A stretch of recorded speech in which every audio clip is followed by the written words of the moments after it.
boa tarde. O Conselho Nacional de Justiça já está aplicando o modelo de inclusão da diversidade e equidade em tribunais e entidades do sistema judiciário. O formulário vai permitir que seja feito um diagnóstico interno sobre ações afirmativas realizadas em cada órgão. Eu sou Rafaela Vivas e esse é um dos destaques do dia. Vamos aos demais.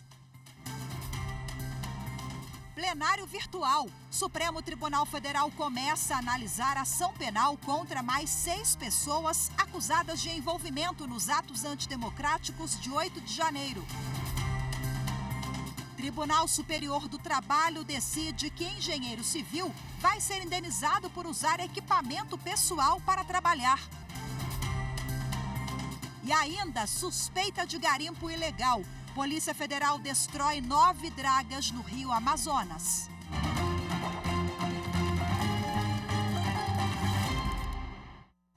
O plenário virtual do Supremo Tribunal Federal começou a julgar hoje mais 6 ações contra envolvidos nos atos antidemocráticos de 8 de janeiro. Até o momento, o relator ministro Alexandre de Moraes votou pela condenação dos denunciados. Acompanhe na reportagem de Carolina Chaves. Esta é a segunda leva de julgamentos referentes aos atos antidemocráticos em plenário virtual. Os denunciados estão sendo julgados individualmente pelos crimes de abolição violenta do Estado Democrático de Direito, golpe de Estado, dano qualificado, deterioração de patrimônio tombado e associação criminosa armada. O julgamento termina às 23h59 do dia 16 de outubro. Os réus são Reginaldo Carlos Garcia, Cláudio Augusto, Felipe, Jaqueline Freitas Jimenez, Marcelo Lopes do Carmo, Edneia Paz da Silva dos Santos e Jorge Ferreira. O relator, ministro Alexandre de Moraes, manteve a mesma linha de entendimento em relação às acusações e aos outros réus. Moraes condenou Jorge Ferreira a 14 anos de prisão e propôs a pena de 17 anos de prisão aos outros. Todos devem começar a cumprir no regime fechado, além de compartilhar o pagamento de multa e danos morais coletivos no valor de R$30 milhões com os demais condenados. O Supremo Tribunal Federal decidiu que gestante contratada pela administração pública por prazo determinado ou em cargo em comissão tem direito à licença maternidade. As informações com Marta Ferreira. A discussão chegou ao Supremo por meio de um recurso em que o estado de Santa Catarina questiona a decisão do Tribunal de Justiça local. O TJ catarinense garantiu a uma professora contratada pelo estado por prazo determinado o direito à licença maternidade e à estabilidade provisória desde a confirmação da gravidez até 5 meses após o parto.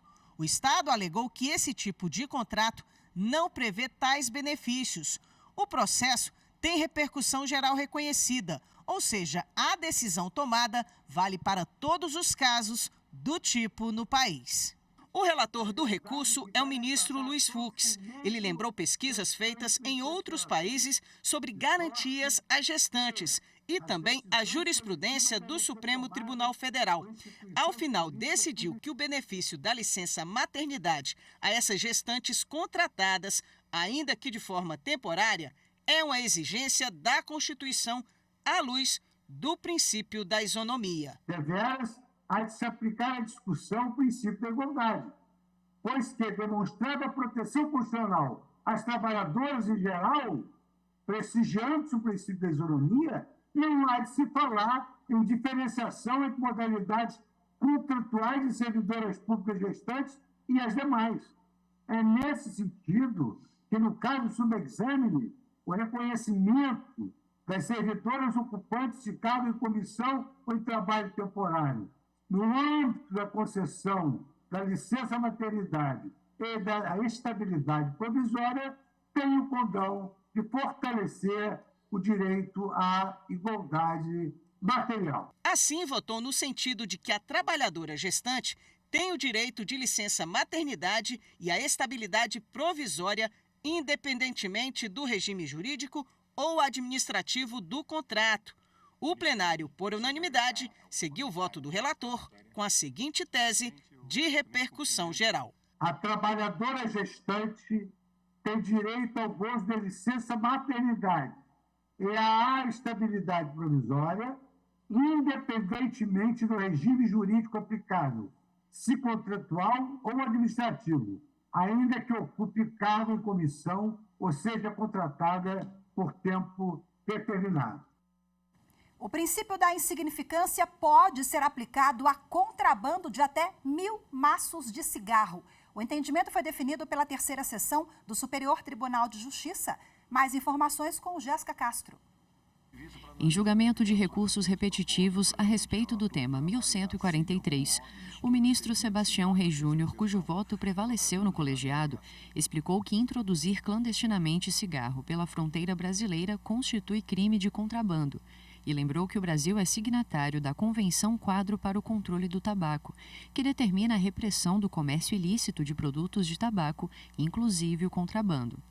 Mas o ministro pontuou que a posição adotada pela Segunda Câmara de Coordenação e Revisão do Ministério Público Federal, no sentido da aplicação do princípio da insignificância para a hipótese de contrabando de cigarros em quantidade que não ultrapassa 1.000 maços, é razoável do ponto de vista jurídico e tem uma base estatística sólida para adoção. Seguindo este entendimento, os ministros estabeleceram a tese de que o princípio da insignificância é aplicável ao crime de contrabando de cigarros quando a quantidade apreendida não ultrapassar 1.000 maços, seja pela baixa reprovabilidade da conduta, seja pela necessidade de se dar efetividade à repressão do contrabando de grande vulto, excetuada a hipótese de reiteração da conduta, circunstância apta a indicar maior reprovabilidade e periculosidade social da ação. A terceira sessão, seguindo o voto do ministro Sebastião Reis Júnior, entendeu que as apreensões desse porte, embora correspondam à maioria das autuações, representam muito pouco em relação ao volume total de cigarros apreendidos. Assim, impedir a aplicação do princípio da insignificância nas apreensões relativas a esta quantidade seria ineficaz para a proteção da saúde pública, além de sobrecarregar indevidamente os entes estatais encarregados da persecução penal. A Polícia Federal destruiu 9 dragas no Amazonas. As embarcações estavam instaladas no Rio Negro, nas proximidades de uma ponte na região metropolitana de Manaus. As informações com Regina Souza. As equipes usaram explosivos para detonar as dragas. Segundo a PF, a destruição é necessária para que não seja possível guardar ou transportar os equipamentos das embarcações. A suspeita é que as dragas eram usadas para a extração de ouro nos rios da Amazônia. A polícia prendeu também ouro e joias durante a operação. Ninguém foi preso na ação. O Ministério Público Federal recomendou à Equatorial Energia Pará que instale energia elétrica nos postos da FUNAI, nas terras indígenas Apiterena e Trincheira Bacajá, que ficam no estado. A repórter Madeleine Machado traz agora para a gente as informações. O MPF destaca que o funcionamento do serviço é imprescindível para a realização de ações de proteção territorial e de fiscalização ambiental nas localidades. A FUNAI já havia solicitado o serviço, mas não obteve respostas da empresa.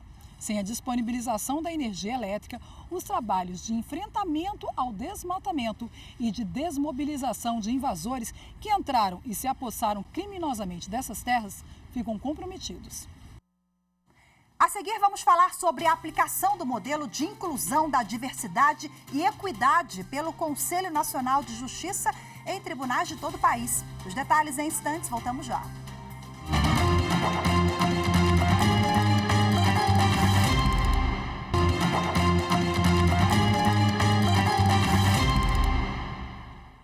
O Conselho Nacional de Justiça já está aplicando o modelo de inclusão da diversidade e equidade em tribunais e entidades do sistema judiciário. O formulário vai permitir que seja feito um diagnóstico interno sobre ações afirmativas realizadas em cada órgão. A repórter Evne Araújo explica para a gente. O modelo de inclusão da diversidade e equidade permite que os tribunais façam uma autoavaliação no que diz respeito à promoção de ações afirmativas de gênero e raça. A partir disso, vai ser possível identificar aspectos que precisam de maior atenção pela instituição e, efetivamente, concretizar a diversidade no quadro de trabalhadores. O formulário foi desenvolvido pela Rede Equidade, da qual o Conselho Nacional de Justiça faz parte. A rede tem o objetivo de promover ações conjuntas focadas na diversidade de gênero e raça. No Plano de Ação 2022-2024, o grupo estabeleceu como meta desenvolver um modelo de governança e gestão que favoreça a cultura organizacional inclusiva. E para detalhar o assunto, a repórter Evne Araújo conversou com a juíza auxiliar da presidência do Conselho Nacional de Justiça, Lívia Pérez. Vamos acompanhar. Doutora Lívia, como vai funcionar na prática a aplicação desse modelo? É um modelo para autoavaliação, ele é de fundamental importância para essas instituições que estão envolvidas efetivamente na implementação dessa política inclusiva que é voltada a gênero e raça. Então, o que se busca com isso é que ele seja uma ferramenta, um instrumento para as instituições, para elas conseguirem fazer uma autoavaliação do seu modelo de inclusão adotado, para se buscar a eficiência do modelo que foi adotado e, a partir disso, ou aprimorar, ou substituir. Mas o interessante é que as instituições olhem para a política de inclusão dentro do aspecto raça e gênero. Doutora, já está sendo executado? As entidades já estão respondendo a esse formulário? E foi lançado recentemente. Então, o próximo passo é que as instituições elas façam sua autoavaliação e, a partir disso, haja uma análise crítica, né, dos resultados obtidos com a avaliação para se chegar ao melhor caminho de uma política inclusiva efetiva no aspecto diversidade e equidade. Aqui no CNJ, por exemplo, a gente está estamos bem evoluídos com relação à política de equidade e diversidade, então é uma preocupação do órgão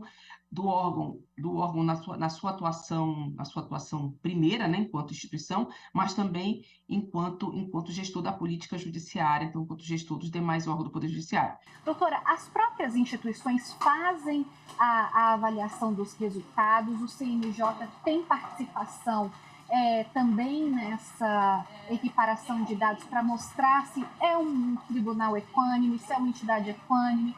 O que esses resultados podem trazer de benefícios na prática? O principal objetivo desse modelo, dessa ferramenta que foi adotada, é para que a instituição ela consiga se enxergar. Ela que se consiga se enxergar em termos de atuação na equidade e diversidade. Eu tenho exemplo de ações no CNJ, inclusive que saiu no âmbito de gênero, saiu essa recente resolução que garante a participação feminina no Poder Judiciário. Então, é um grande instrumento para que se permita que os tribunais tenham uma participação efetiva de mulheres como desembargadoras, tribunais federais, Tribunal de Justiça, os TRT, os Tribunais Regionais do Trabalho. Então, a gente começa ele tem políticas, mas o que a gente quer mais? O que a gente precisa é fazer uma aferição de que aquela política ela foi implementada, porque não basta a normativa, a gente tem que ter a regra para você ter vida. Então, emite a norma, e o próprio CNJ emitindo esses comandos para os demais órgãos do Poder Judiciário, mas ele também tem que se voltar para si. Doutora Lívia, e a senhora falou de sociedade, né? Como a sociedade pode participar ativamente dessa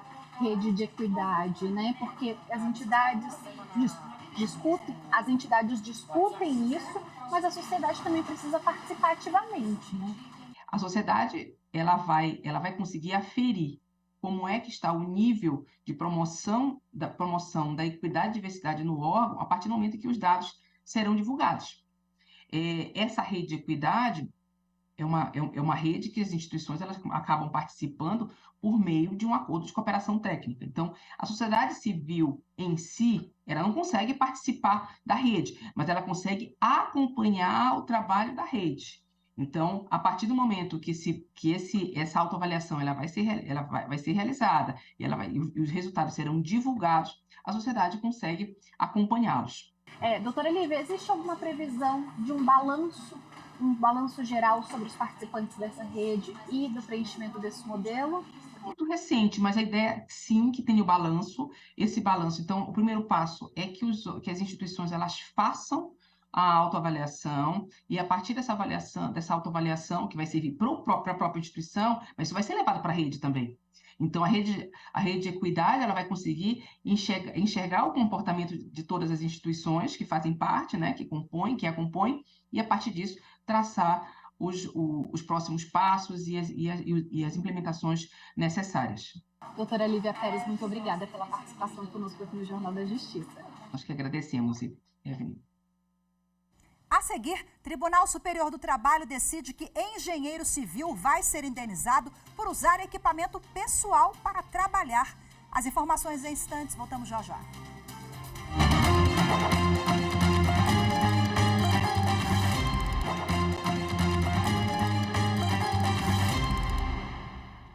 Seguindo o entendimento do Ministério Público Federal, o Superior Tribunal de Justiça condenou o sócio de uma usina de cana-de-açúcar a 4 anos de prisão por submeter 241 trabalhadores à condição semelhante à de escravo no município de Palmares, em Pernambuco. As informações com Márcio Fontinelli. Condenado na primeira instância da Justiça pela prática de trabalho escravo, o sócio administrador de uma usina de cana-de-açúcar em Pernambuco acabou não cumprindo a pena. Isso porque o Tribunal Regional Federal da 5ª Região entendeu que o crime havia prescrito, levando em consideração que ele aconteceu em 2008, e a lei diz que esse tipo penal é desconsiderado depois de 8 anos. Apresentando novos agravantes do crime e com o argumento de que a prática de escravidão foi denunciada em 2013, o Ministério Público Federal recorreu da decisão. O caso foi parar no Superior Tribunal de Justiça, que não só acatou o entendimento do MPF, como ainda aumentou a pena do acusado. Ele foi condenado a 4 anos de prisão em regime semiaberto, mais multa. Ao todo, 241 homens foram encontrados por fiscais do Ministério do Trabalho em condições subhumanas, o equivalente ao trabalho escravo. Um engenheiro civil de Cuiabá, em Mato Grosso, vai ser indenizado por usar equipamento pessoal para trabalhar. A decisão é da 3ª turma do Tribunal Superior do Trabalho. A repórter Evelyn Araújo traz as informações. O engenheiro contou na ação que precisou implantar um laboratório para análise dos produtos produzidos depois da finalização da construção de uma fábrica. Com isso, a empresa pediu que ele utilizasse os equipamentos pessoais para atender a essa necessidade até que providenciasse a compra. Contudo, segundo ele, essa aquisição nunca ocorreu e os materiais ficaram à disposição da empregadora durante os 12 anos de contrato. O Tribunal Regional do Trabalho da 23ª Região, em Mato Grosso, afastou condenação de 1º grau, que havia julgado improcedente o pedido de indenização do trabalhador. O TRT decidiu que a empresa indenizasse o profissional em R$ 2.000 por ano de contrato e mais R$ 4.000 por mês de utilização do equipamento. A empregadora, então, recorreu ao Tribunal Superior do Trabalho. O relator do caso, na 3ª turma, ministro Maurício Godinho Delgado, explicou que a utilização de material próprio para o desempenho de atividades justifica a aplicação da regra da CLT de que cabe a quem contrata assumir os riscos da atividade econômica. Por isso, ele deve indenizar o empregado pelo desgaste do patrimônio, sob pena de enriquecimento ilícito. A decisão foi unânime e não cabe mais recurso.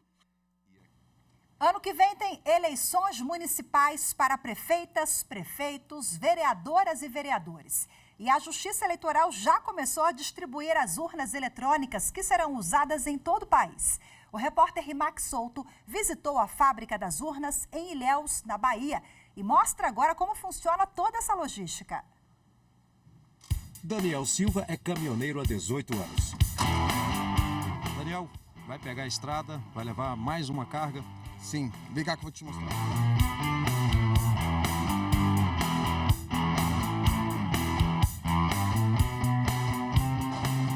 A carga é essa daí, a urna eletrônica, uma carga muito valiosa para a nossa democracia. Pois é, e tá vendo essas urnas eletrônicas aí? Provavelmente, quando você for votar nas eleições de 2024, vai escolher candidatas e candidatos em uma delas. é que, ao longo do mês de setembro, 28.427 urnas eletrônicas novinhas estão saindo daqui, da fábrica em Ilhéus, na Bahia, direto para 12 tribunais regionais eleitorais do país. Acre, Goiás, Ceará, Minas Gerais, Maranhão, Sergipe, Pará, Rondônia, Roraima, São Paulo, Tocantins e para o daqui, da Bahia. 26.496 já foram distribuídas a outros TREs de maio a agosto deste ano. De outubro a dezembro, a fábrica passará a funcionar 24 horas por dia e a previsão é distribuir 40 mil urnas por mês. Até fevereiro ou março do ano que vem, serão entregues a todos os regionais do país quase 220 mil unidades desse novo modelo, o E2022. A urna eletrônica ela tem uma vida útil de 10 anos ou 6 eleições consecutivas. E a urna 2022 ela está vindo para substituir a urna 2009, que já chegou ao seu ciclo final. E assim como a urna 2020, a urna 2022 ela tem uma capacidade maior de processamento. A fabricação do modelo E2022 é a segunda maior da história, ficando atrás apenas das 225 mil unidades modelo UE2020 produzidas para as eleições de 2022. Antes de pegarem a estrada, as urnas eletrônicas passam por diversos testes. Depois da integração, a gente passa por alguns testes funcionais durante 6 horas. Ela fica executando os testes automáticos e testes que precisam da intervenção do operador. A partir daí, ela vai para novos testes. O mais importante de frisar é que assim, essa urna ela não consegue passar para uma etapa posterior se a etapa anterior não tiver sido concluída com sucesso. E tem mais. Os equipamentos UE 2022 também serão submetidos à 7ª edição do Teste Público de Segurança da Urna, que vai ser realizado agora, de 27 de novembro a 1º de dezembro de 2023, na sede do Tribunal Superior Eleitoral. Nesta edição, um recorde: 85 pessoas pré-inscritas, 29 para atuar de forma individual, enquanto outros 56 participantes estão reunidos em 15 grupos. Ou seja, com o empenho de todos da fábrica da urna eletrônica em Ilhéus, dos testes e dos trabalhadores, como o motorista de caminhão Daniel, seu voto está garantido nas eleições de 2024.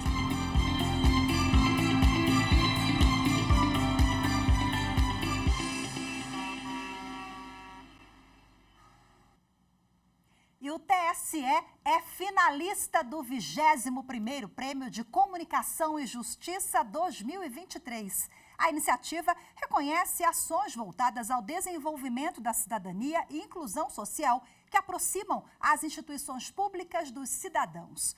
A repórter Amanda Mustafa traz as informações.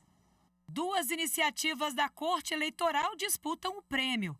Finalista na categoria Mídia Audiovisual, o documentário Sessão 37, A Urna Chega ao Povo Marubo, registra a instalação de uma sessão eleitoral na aldeia Maronal, localizada na terra indígena do Vale do Javari, na fronteira do Brasil com o Peru. O filme foi produzido pela Secretaria de Comunicação e Multimídia do TSE e retrata detalhes da operação para garantir à comunidade o exercício da cidadania. Lançado em 9 de agosto de 2022, data em que se comemora o Dia Internacional dos Povos Indígenas, o documentário foi exibido por 19 TVs públicas, além de emissoras parceiras. Já na categoria Campanha Institucional de Interesse Público, o TSE é finalista com ações voltadas para o voto jovem. O material parou a internet. O tuitaço #Rolê das Eleições, promovido no dia 16 de março de 2022, alcançou mais de 88 milhões de pessoas e contou com a participação de quase 5 mil usuários da plataforma, entre celebridades, fã-clubes, times de futebol e instituições. A campanha #até 4 de maio, sobre o prazo final para emitir e regularizar o título de eleitor a tempo de votar nas eleições de 2022, também sucesso nas redes. As ações do TSE foram escolhidas entre 400 projetos inscritos no Prêmio Nacional de Comunicação e Justiça. A divulgação dos vencedores vai ser entre os dias 8 e 10 de novembro em Belém, durante o Congresso Brasileiro dos Assessores de Comunicação do Sistema de Justiça. E, quem sabe, essa coleção de troféus não aumente, hã? Ah, certamente vai aumentar, sim, o TSE, ó, produzindo material fantástico, muito informativo. Boa sorte, sucesso à turma do Tribunal Superior Eleitoral. Parabéns já por estar entre os finalistas. Hoje nós ficamos por aqui, muito obrigada pela sua companhia. Ótima tarde, excelente fim de semana a todos vocês. Até segunda. Tchau, tchau.